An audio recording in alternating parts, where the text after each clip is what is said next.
right, everybody, back on the homestead here. And just want to let you know kind of what we had to do when figuring out where to put the garden, where to put the orchard. So this is all passion fruit vine.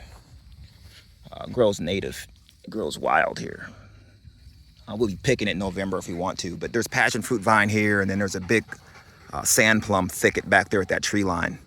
But this is dense growth here. And it'll get taller if we don't do anything with it. Different types of grass. This is a polyculture, basically. And then over here, it's dried up. And I'm teaching my son, it's kind of like why and how do you evaluate things and know kind of where you put the garden.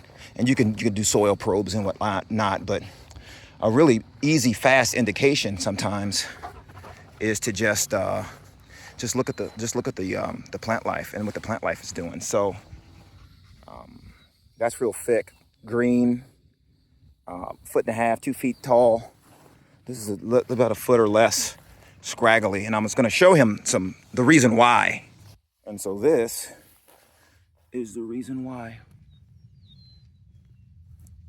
This is all sandy loam soil, but there's just not enough of it because there's a lot of exposed rock throughout. There's different pockets, right, depending on what happened over time. But like you could see here, it's all dried up. All right, a topology map will show you right here.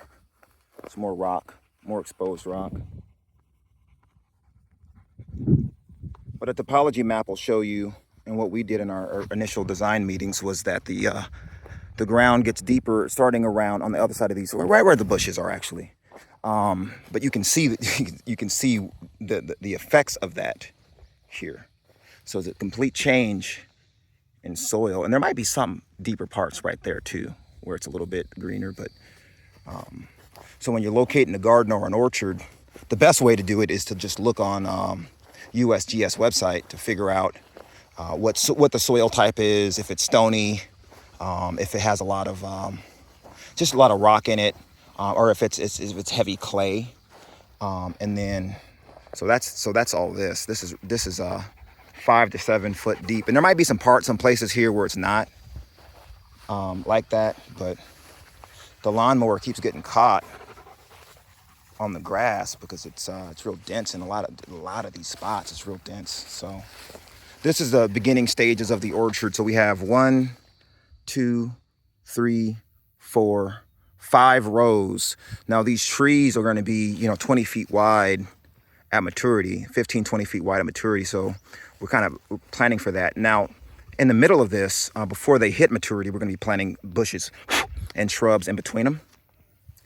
But that's not yet. We want the trees to get a little bit established first to provide some shading for the shrubs or the understory before we plant at the understory.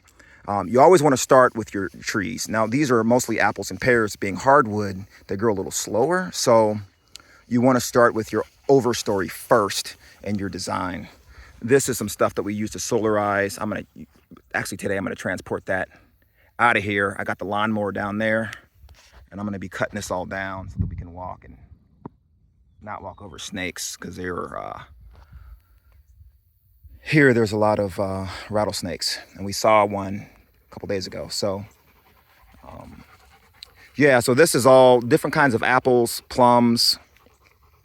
There's some zombie fruit. There's some pawpaws. There's some jujubes. There's blackberries in here already. There's some goji berries in here.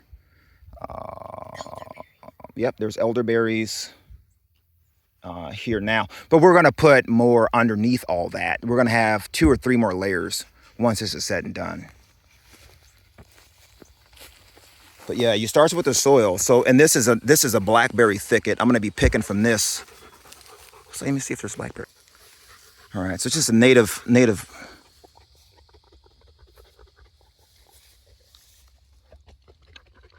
Oh yeah, they're ready.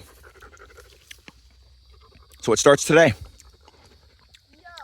Eating all day long on this. But yeah, this whole row, I told everyone in meetings not to cut it down because it's a native source of food. You don't got to water it, you don't have to fertilize it. It gives you food forever. So no reason to cut it down. Plus it'll provide a windbreak coming this way. But yeah, we finally fenced it in because the deer kept ravaging everything, and now they're not ravaging anything because we have an 8-foot fence that they can't jump, which is really, really cool. So any questions or comments, definitely post them so we can all discuss. Thanks for watching.